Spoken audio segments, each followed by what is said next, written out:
Welcome to Nisha classes at UK. Indian polity Bharat का संविधान। आज हम आपको इसमें मौलिक अधिकार पढ़ाने जा रहे हैं। मौलिक अधिकार से रिलेटेड इसमें हमने सारे इम्पोर्टेंट क्वेश्चन रखे हैं। आप जब वीडियो देखेंगे तो आप ध्यान रखिएगा, वीडियो को स्किप मत कीजिएगा, क्योंकि हमने आपको मौलिक अधिकार डिटेल से इसमें बताए हैं। परीक्षा में जिन जिन प्रश्नों की संभावना बनती है हमने वो सारे इस वीडियो में आपको करवाए हैं। और अगर आपको वीडियो अच्छा लगता है तो आप वीडियो को लाइक भी कर सकते हैं। तो चलिए स्टार्ट करते हैं। पहला क्वेश्चन है, मूल अधिकार संविधान के कौन से भाग में है? भाग 1, भाग 3, भाग 4 या भाग 6? तो इसका आंसर है भाग 3, यानी मूल अधिकार संविधान के भाग 3 में है। भाग 1 और 2 हम पहली वीडियो में पढ़ चुके हैं। आगे बढ़ते हैं। निम्न में से कौन सा अनुच्छेद मूल अधिकारों के अंतर्गत नहीं है? अनुच्छेद 12, 35, 19 या 10? मूल अधिकारों के अंतर्गत जो है अनुच्छेद 10 नहीं आता है, क्योंकि अनुच्छेद 10 जो है वह किस में आता है? पिछली वीडियो अगर आपने ध्यान से देखी होगी तो अनुच्छेद 10 आता है नागरिकता के अधिकार, जो नागरिकता वाला भाग है उसमें आता है। और मूल अधिकार जो है वो अनुच्छेद 12 से 35 यानी आर्टिकल 12 टू 35 हम मूल या मौलिक अधिकारों यानी फंडामेंटल राइट्स के बारे में आर्टिकल 22 आर्टिकल 12 टू 35 पढ़ते हैं। आगे बढ़ते हैं। मूल अधिकार हमने किस देश के संविधान से लिए हैं? ब्रिटेन से, संयुक्त राज्य अमेरिका से, जर्मनी या ऑस्ट्रेलिया से? हमने आपको लास्ट वीडियो में बताया था कि हमने कौन सी चीज़ किस देश के संविधान से ली है। तो अगर आपको वो वीडियो ध्यान से पढ़ा होगा तो याद होगा कि मूल अधिकार हमने लिया है संयुक्त राज्य अमेरिका के संविधान से। संयुक्त राज्य अमेरिका से हमने और कौन कौन सी चीज़ें ली हैं वो आप पिछली वीडियो में जाके देख सकते हैं। आगे बढ़ते हैं। मूल संविधान में कितने मौलिक अधिकार थे? यानी जब भारत का संविधान लागू हुआ था उस समय इसमें कितने मौलिक अधिकार थे? आपको 4 ऑप्शन दिए गए हैं, 7, 5, 6 या 10। और आपको ये भी बताना है कि अभी कितने मौलिक अधिकार हैं। तो उस समय हमारे पास मूल संविधान में 7 मौलिक अधिकार थे और वर्तमान में हमारे पास जो है 6 मौलिक अधिकार हैं। तो एक मौलिक अधिकार जो हटा दिया गया है वो था संपत्ति का अधिकार। जो 7वां मौलिक अधिकार था संपत्ति का अधिकार, उसे संविधान से अब हटाया गया है। और अब जो संपत्ति का अधिकार है वह बन गया है विधिक या कानूनी अधिकार। और इसे यहाँ से हटा के अब कहाँ रखा गया है? आर्टिकल 300A में। अगर आप हिंदी में पढ़ेंगे तो आर्टिकल 300 क में अब संपत्ति का अधिकार आपको देखने को मिलता है। अगर ये क्वेश्चन पूछा जाता है तो आप इसका आंसर भी दे सकते हैं। अब नेक्स्ट क्वेश्चन, 44वें संविधान संशोधन द्वारा किस मूल अधिकार को हटा दिया गया? अभी हमने 4th क्वेश्चन में जो बात करी थी, एक मूल अधिकार हटा दिया गया। और अगर आपको क्वेश्चन समझ में आया हो तो आप आंसर इसका दे सकते हैं कि जो 44वां संविधान संशोधन यानी अमेंडमेंट हुआ था उसके द्वारा संपत्ति के अधिकार को हटा दिया गया, जिसकी बात हम कर रहे थे कि वो 7 में से अब 6 रह गए हैं। तो संपत्ति का अधिकार हटाने के बाद ही 6 रह गई। कब हटाया गया? 44वें संविधान संशोधन द्वारा। और अभी हमने आपको पिछले क्वेश्चन में बताया था कि अब जो संपत्ति का अधिकार है वो क्या बन गया है? विधिक या कानूनी अधिकार बन गया है। और उसे कहाँ जोड़ा गया है? आर्टिकल 300 में जोड़ के आर्टिकल 300A उसको कर दिया है, यानी आर्टिकल 300 क में अब आपको संपत्ति का अधिकार मिल जाता है। आगे बढ़ेंगे। राज्य की परिभाषा किस अनुच्छेद के अंतर दी गई है?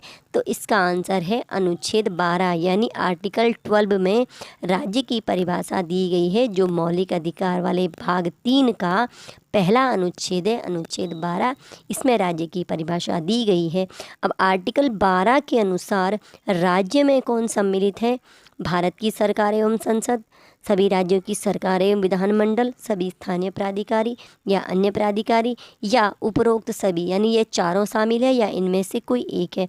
तो इसका आंसर है उपरोक्त सभी, यानी भारत की सरकार एवं संसद, सभी राज्यों की सरकार एवं विधानमंडल, सभी स्थानीय प्राधिकारी और अन्य प्राधिकारी, ये सभी हमारे राज्य की परिभाषा यानी आर्टिकल 12 में जो राज्य की परिभाषा है उसमें हम इन सभी को राज्य कहते हैं।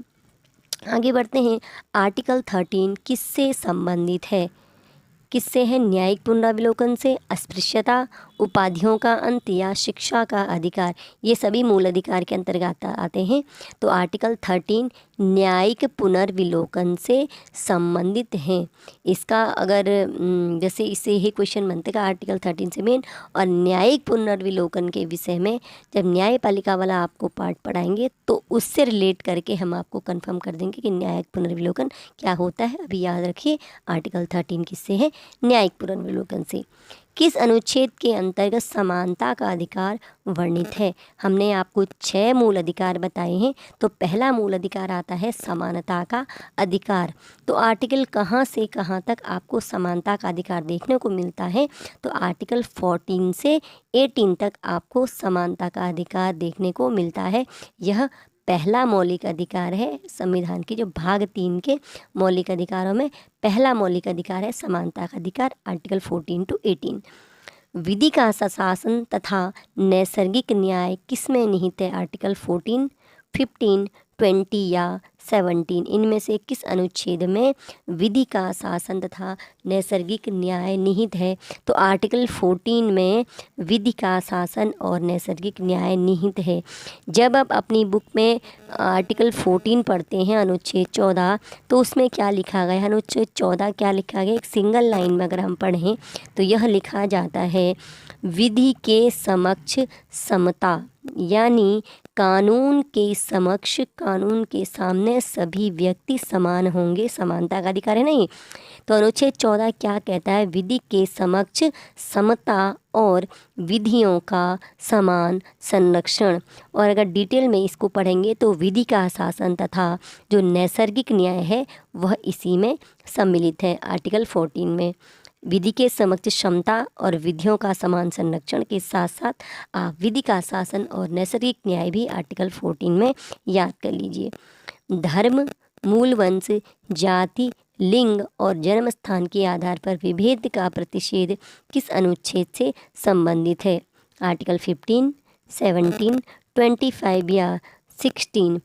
कौन से अनुच्छेद में ये बात लिखी गई है?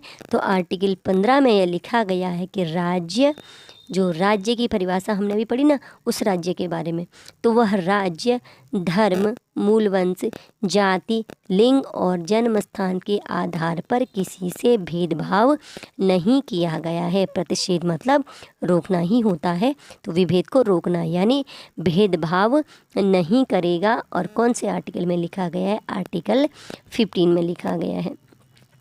अब आर्टिकल 15 ये कहता है कि विभेद नहीं करेगा, लेकिन इसके कुछ अपवाद हैं जहाँ पर भेदभाव दिखता है।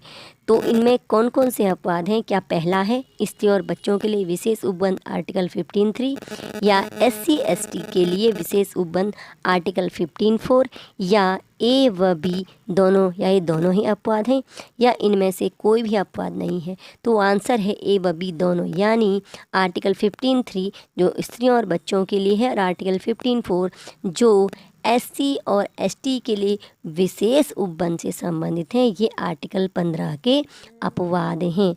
इसके अलावा जो आपका जो सामाजिक और शैक्षणिक दृष्टि से जो पिछड़े वर्ग हैं जिनको हम OBC कहते हैं, उनको भी हम आर्टिकल 15(4) में रखते हैं। अब जो ये आर्टिकल 15(4) था ये कब जोड़ा गया? 93वां संविधान संशोधन यानी 93 वाला जो अमेंडमेंट है 2005, 93वां संविधान संशोधन 2005 के द्वारा आर्टिकल 15(4) जोड़ा गया। और जिसमें क्या किया गया है?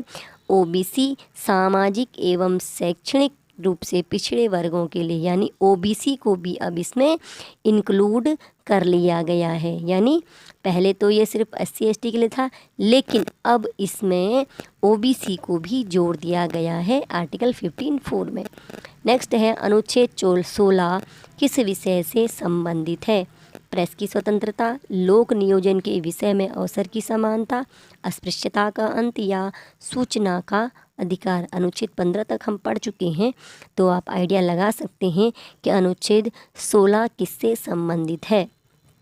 प्रेस से है, स्वतंत्रता, समानता है, अभी हम आपको बताया है कि अनुच्छेद 12 से 18 समानता के अधिकार से संबंधित हैं। तो आप हमें बताइए कि अनुच्छेद 16 किस विषय से संबंधित है? क्या प्रेस की स्वतंत्रता से है, लोक नियोजन के विषय में? तो इसका आंसर है लोक नियोजन के विषय में अवसर की समानता।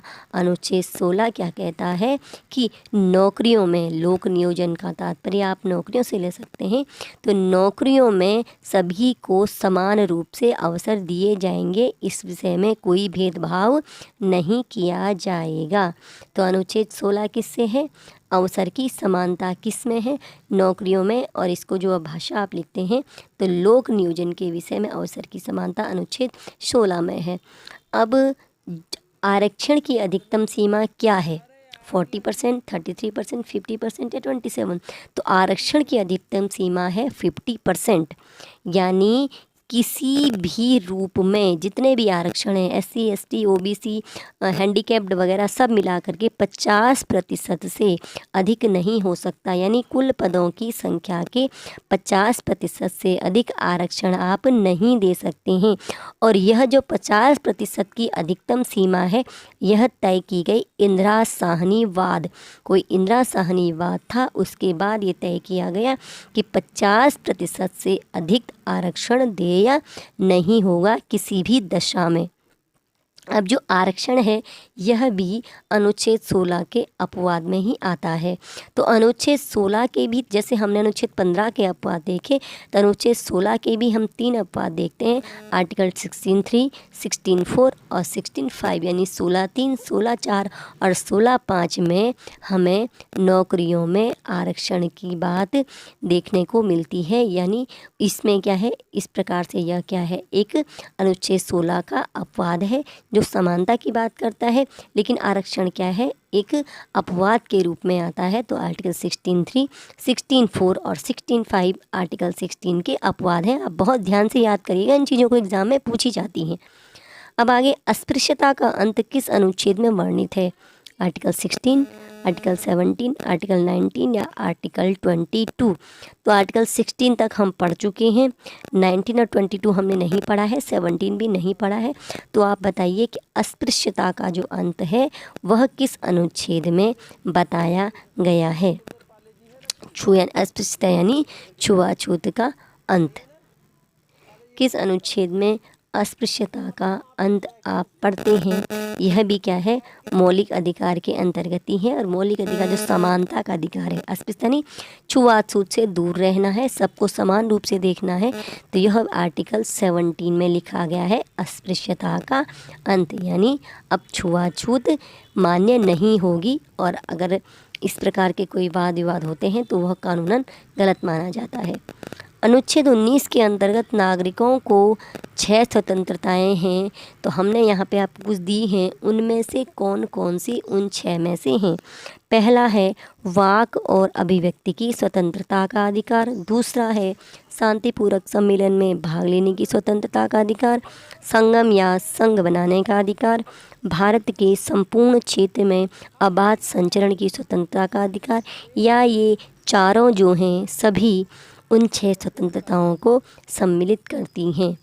तो जो ये 4 हमने ऑप्शन दिए हैं आपको, इनमें से कौन सा या चारों के चारों कौन है जो अनुच्छेद 19 में प्रदत्त स्वतंत्रताओं में है? हमने आपको नागरिकों भी लिखा है, यानी अनुच्छेद 19 के अंतर्गत जो स्वतंत्रताएं दी जाती हैं वो केवल नागरिकों को हैं, विदेशियों को नहीं है।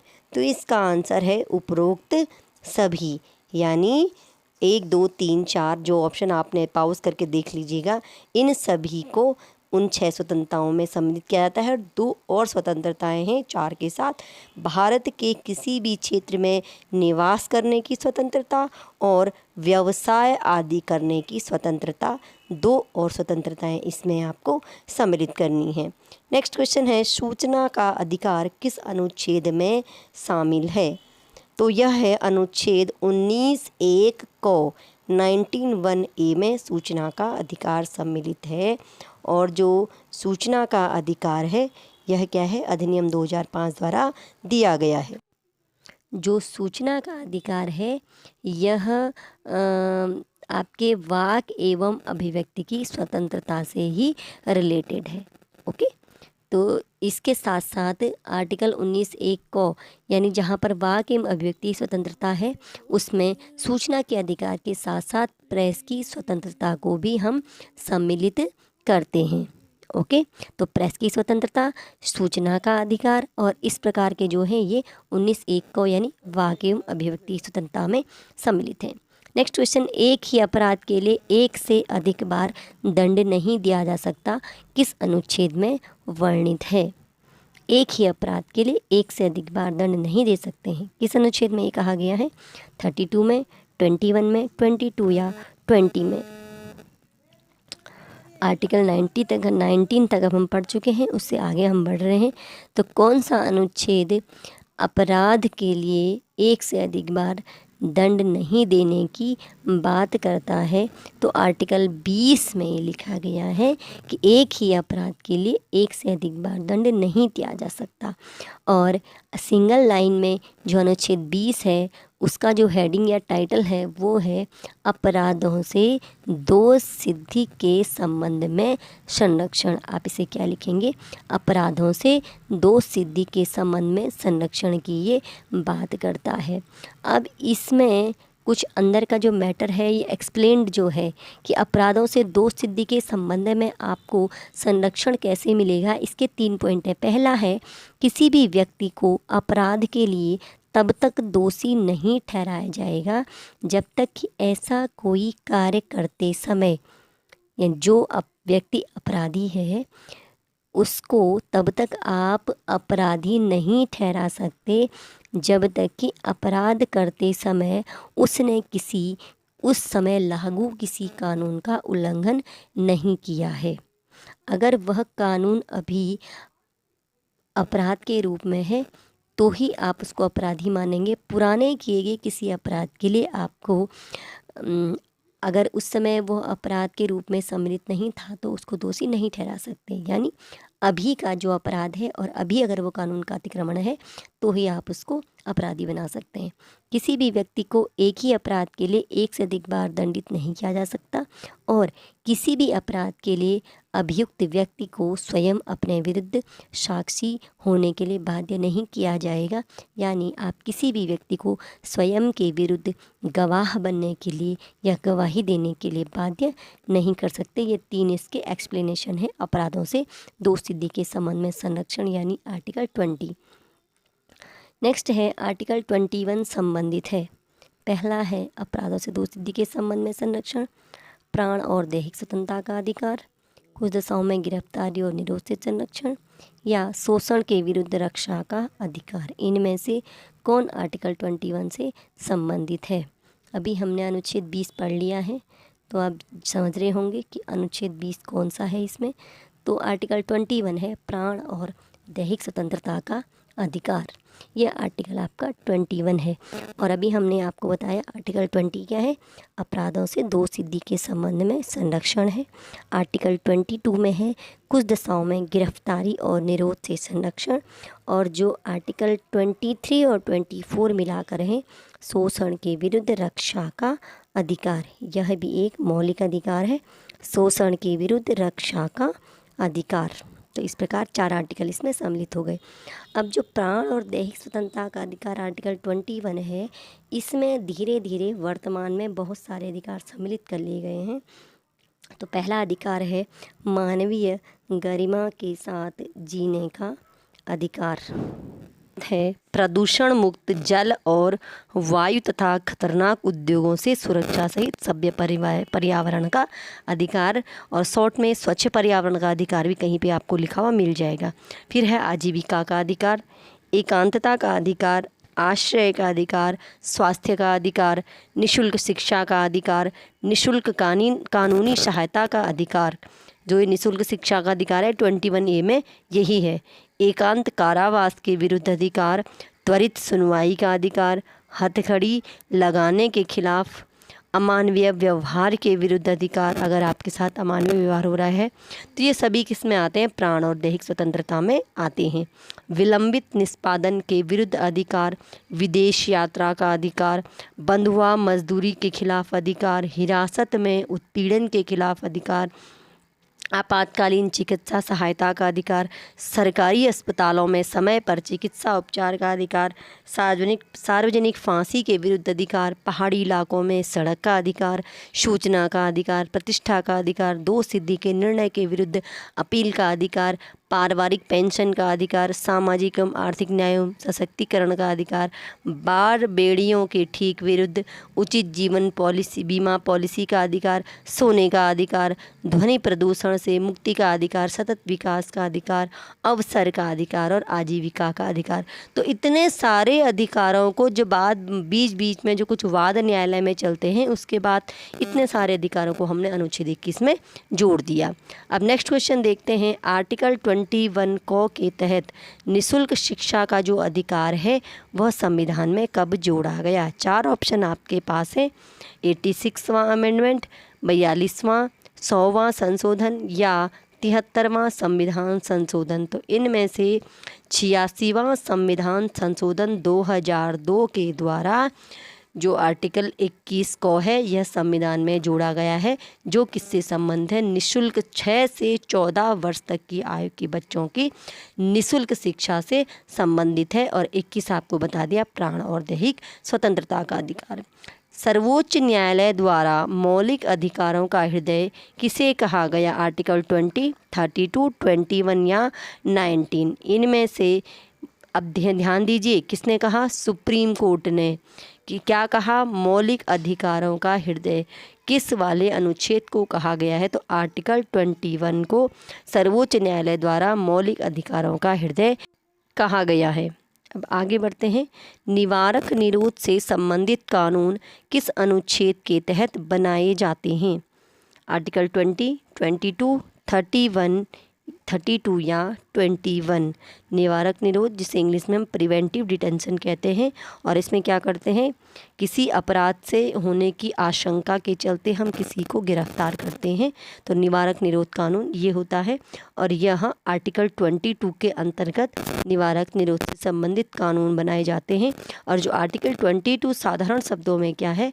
कुछ दशाओं में गिरफ्तारी और निरोध से संरक्षण, किसी कंडीशन में आपको गिरफ्तारी और निरोध से संरक्षण मिल सकता है। अब इसमें क्या लिखा गया है?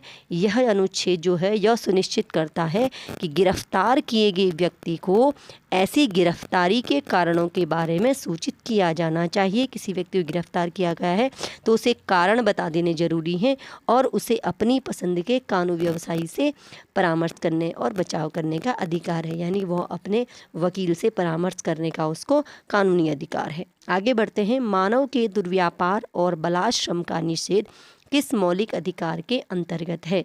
स्वतंत्रता के, समानता के, शोषण के विरुद्ध रक्षा के या संवैधानिक उपचारों के अधिकार के अंतर्गत आता है। मानव का दुर्व्यापार, जिसमें मानव का क्रय विक्रय और वेश्यावृत्ति वगैरह आता है, तो यह आता है शोषण के विरुद्ध रक्षा का अधिकार। तो इसके अंतर्गत 2 अनुच्छेद हैं, अनुच्छेद 23 और 24, यानी आर्टिकल 23 और 24 किसमें है? शोषण के विरुद्ध रक्षा के अधिकार में। और जो ये मानव का दुर्व्यापार और बलात्श्रम है यह आता है आर्टिकल 23 में, अनुच्छेद 23 में आता है। अब नेक्स्ट क्वेश्चन है, अनुच्छेद 24 क्या व्यवस्था करता है? अनुच्छेद 23 तो हमने देख लिया, मानव का दुर्व्यापार और बलात्श्रम, और अनुच्छेद 23 और 24 दोनों मिलके शोषण के विरुद्ध रक्षा के अधिकार में आते हैं। तो 24वां अनुच्छेद क्या बताता है? क्या धार्मिक स्वतंत्रता का अधिकार बताता है, या कारखानों आदि में 14 वर्ष से कम आयु के बच्चों की नियोजन पर प्रतिबंध लगाने की बात करता है, या मानव के दुर्व्यापार और बलात्श्रम का निषेध करता है, या इन ऑप्शंस में से कोई भी नहीं? तो आप बताइए अनुच्छेद 24 में हम क्या देखते हैं? 23 और 24 दोनों ही अनुच्छेद शोषण के विरुद्ध रक्षा के अधिकार के अंतर्गत आते हैं। पिछले क्वेश्चन 24 क्वेश्चन में हमने आपको ये बताया था। तो अनुच्छेद 24 हमें बताता है कि कारखानों आदि में 14 वर्ष से कम आयु के बच्चों के नियोजन पर प्रतिबंध, यानी कारखानों के साथ साथ कुछ खतरनाक उद्योगों में भी 14 वर्ष के कम आयु के बच्चों को काम पर नहीं रखा जाएगा। तो 23 और 24 दोनों अनुच्छेद इस क्वेश्चन में आ गए हैं। 23वां है मानव का दुर्व्यापार और 24वां है आपका कारखानों में 14 वर्ष से कम आयु के बच्चों का काम करना। नेक्स्ट है धार्मिक कार्यों के प्रबंध की स्वतंत्रता किस आर्टिकल के अंतर्गत प्रदान की गई है? कौन सा अनुच्छेद धार्मिक कार्यों के प्रबंध की स्वतंत्रता देता है? तो आर्टिकल 26 अनुच्छेद 26 हमें धार्मिक कार्यों के प्रबंध की स्वतंत्रता देता है। आर्टिकल 25 से 28 यानी 25, 26, 27 4 आर्टिकल हमको धार्मिक स्वतंत्रता का अधिकार देते हैं। नेक्स्ट है पूर्णतः राज्य से वित्त पोषित किसी संस्था में धार्मिक शिक्षा नहीं दी जाएगी। यह कथन सत्य है, असत्य है, कुछ कह नहीं सकते आप इसके बारे में, या कभी कभी संभव है? यह कथन जो है कभी कभी यह कथन संभव है, कभी कभी धार्मिक शिक्षा नहीं दी जाएगी। सत्य है, असत्य है? इसका आंसर टाइप नहीं हो पाया है, तो इसका आंसर है सत्य, यानी पूर्णतः राज्य से वित्त पोषित किसी संस्था में धार्मिक शिक्षा नहीं दी जाती है या नहीं दी जाएगी, यह संविधान में है। यह कथन बिल्कुल सत्य है। अब जो मैंने अभी आपको बताया कि धार्मिक स्वतंत्रता के जो अधिकार हैं वो आर्टिकल 25 से 28 तक हैं, आर्टिकल 25 से 28। अभी हमने इससे पहले जो क्वेश्चन करा उसमें आर्टिकल 26 मेंशन था धार्मिक प्रबंधन, धार्मिक कार्यों के प्रबंध की स्वतंत्रता, वो भी इसी में सम्मिलित है। और जो क्वेश्चन है इसमें भी यह भी इसी का पार्ट है।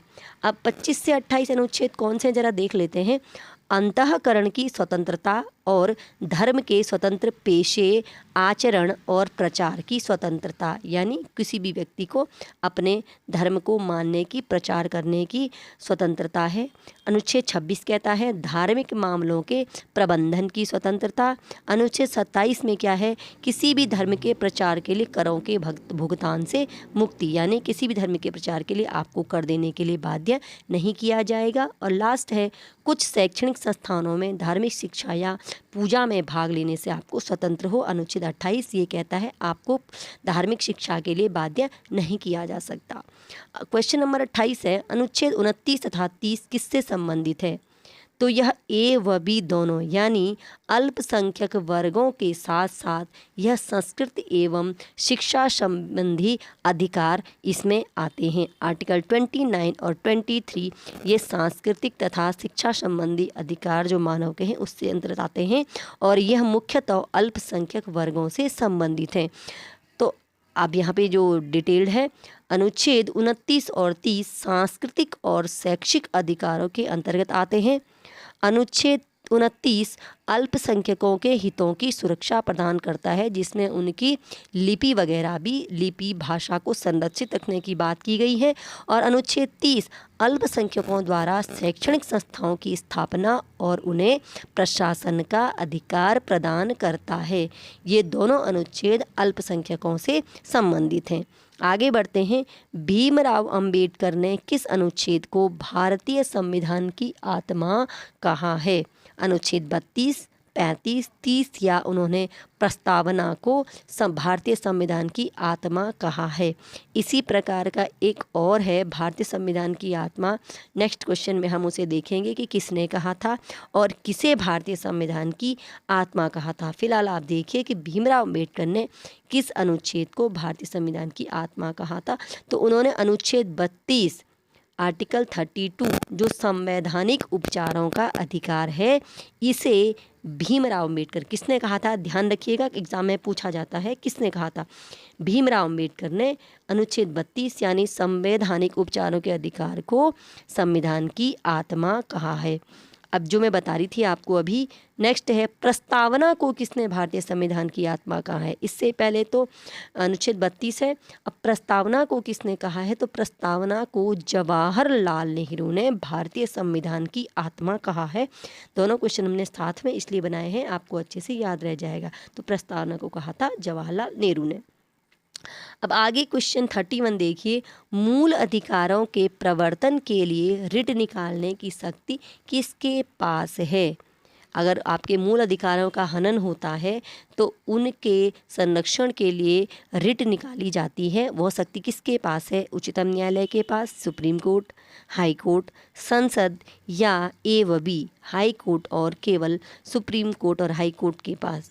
तो इनमें से सही ऑप्शन कौन सा है, किसे मूल अधिकारों के प्रवर्तन के लिए, यानी अगर उनकी हनन होता है अधिकार तो उनके लिए रिट निकालने की शक्ति है ए व बी दोनों, यानी उच्चतम न्यायालय और उच्च न्यायालय के पास, यानी सुप्रीम कोर्ट और हाई कोर्ट रिट निकाल सकते हैं, जबकि संसद को ऐसा कोई अधिकार नहीं है।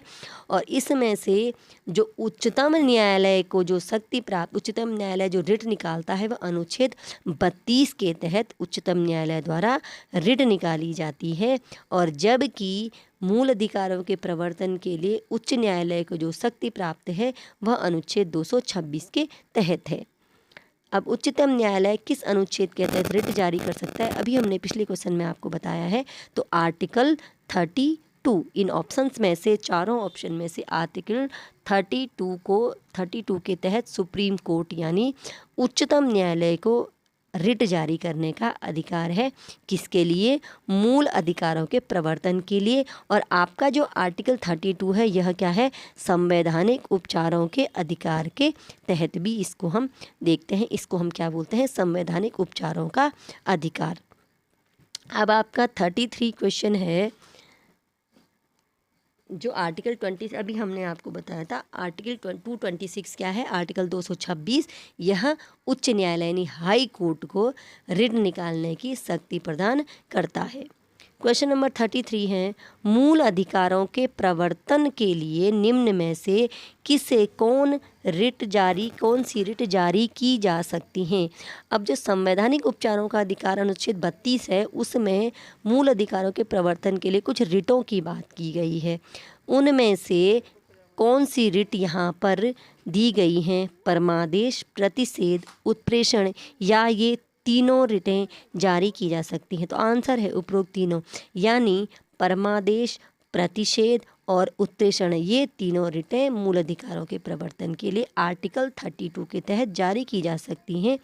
कुल 5 रिट जारी की जाती हैं, बाकी 2 रिट हैं बंदी प्रत्यक्षीकरण और अधिकार पृच्छा। 3 हैं परमादेश, प्रतिषेध, उत्प्रेषण और बाकी 2 हैं बंदी प्रत्यक्षीकरण और अधिकार पृच्छा। इस प्रकार 5 रिट जारी की जाती है। नेक्स्ट है, बंदी प्रत्यक्षीकरण से आपका क्या तात्पर्य है, इसका अर्थ भी है मेंशन, हम आदेश देते हैं, न्यायालय के समक्ष सशरीर उपस्थित करना, बंदी बनाना या निवारक निरोध। तो इसका आंसर है बी, यानी बंदी प्रत्यक्षीकरण का शाब्दिक अर्थ होता है न्यायालय के समक्ष सशरीर उपस्थित करना। अगर किसी व्यक्ति को तुमने बंदी बनाया है, गिरफ्तार किया है, तो शायद 24 घंटे के अंदर उसे न्यायालय या नज़दीकी मजिस्ट्रेट के समक्ष सशरीर उपस्थित करना अनिवार्य है। क्वेश्चन नंबर 35, किसी लोक अधिकारी को सार्वजनिक कर्तव्य पालन हेतु आदेश किस रिट द्वारा दिया जाता है।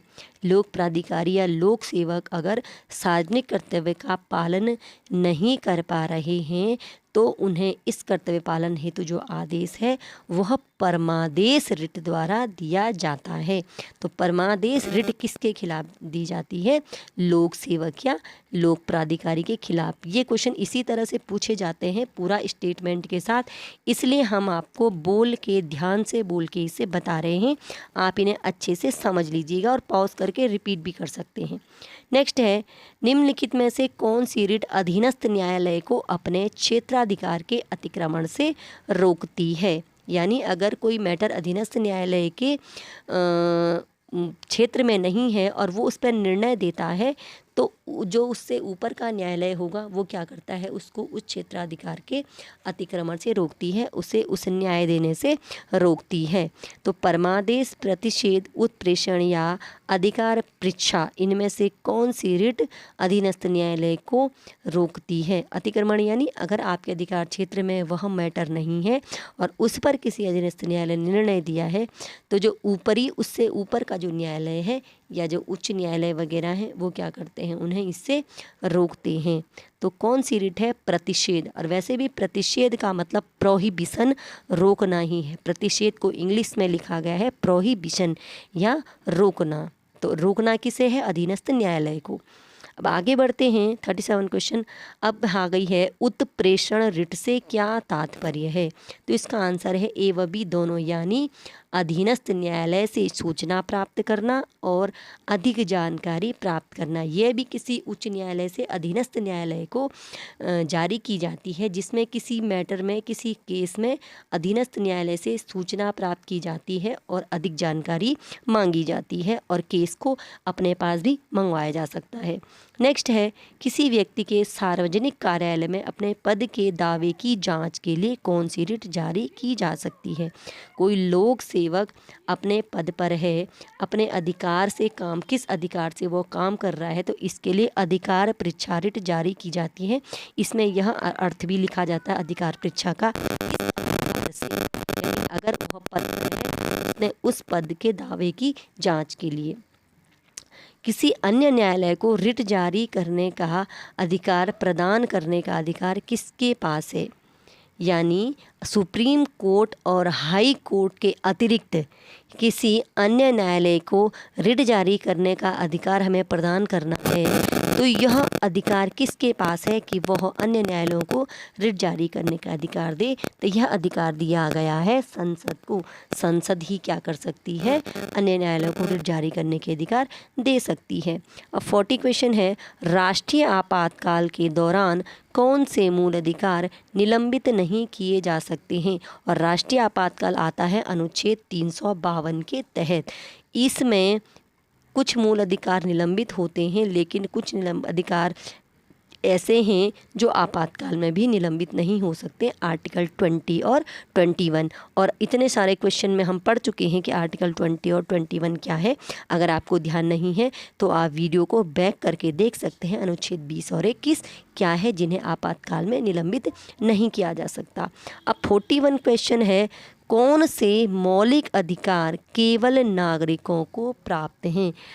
अनुच्छेद 12 से 35 तक के जो मौलिक अधिकार हैं उनमें से कुछ मौलिक अधिकार ऐसे हैं जो सभी व्यक्तियों को प्राप्त हैं, यानी विदेशियों को भी प्राप्त हैं, और कुछ ऐसे हैं जो केवल भारतीय नागरिकों को प्राप्त हैं। तो इनमें से दो ऑप्शन दिए हैं, आर्टिकल 15 और 16, आर्टिकल 19, 29 और 30, यानी आर्टिकल 19, 29, 30, आर्टिकल 15 और 6। तो इसका आंसर है ए व बी दोनों, यानी आर्टिकल 15, 16, 19, 29, 30, 15, 16, 19, 29 तथा 30, 5 आर्टिकल ऐसे हैं जो केवल भारतीय नागरिकों को प्राप्त हैं, विदेशियों को ये अधिकार प्राप्त नहीं है। इसके अतिरिक्त अन्य सभी मूल अधिकार क्या हैं? सभी व्यक्तियों को प्राप्त हैं। ठीक है, यानी ये 5 अधिकार नागरिकों को प्राप्त हैं जो भारत के नागरिक हैं, और बाकी जो मूल अधिकार हैं वो क्या हैं? सभी व्यक्तियों को प्राप्त हैं, यानी विदेशियों को भी वह प्राप्त हैं। अन्य सभी व्यक्तियों को यानी विदेशियों को भी प्राप्त हैं। अब हमारा शायद लास्ट क्वेश्चन बचा हुआ है, संविधान के किस भाग को भारत का मैग्ना कार्टा कहा जाता है? और इसे मैग्ना कार्टा के साथ साथ अधिकार पत्र भी लिखा हुआ है। तो भाग 3, भाग 4, भाग 5 या भाग 2? तो भाग 3 जिसे हम अभी पढ़ रहे हैं, मौलिक अधिकार, मौलिक अधिकार वाले भाग को संविधान का जो भाग है इसे भारत का मैग्ना कार्टा कहा जाता है। वीडियो अच्छा लगे तो लाइक जरूर कीजिए।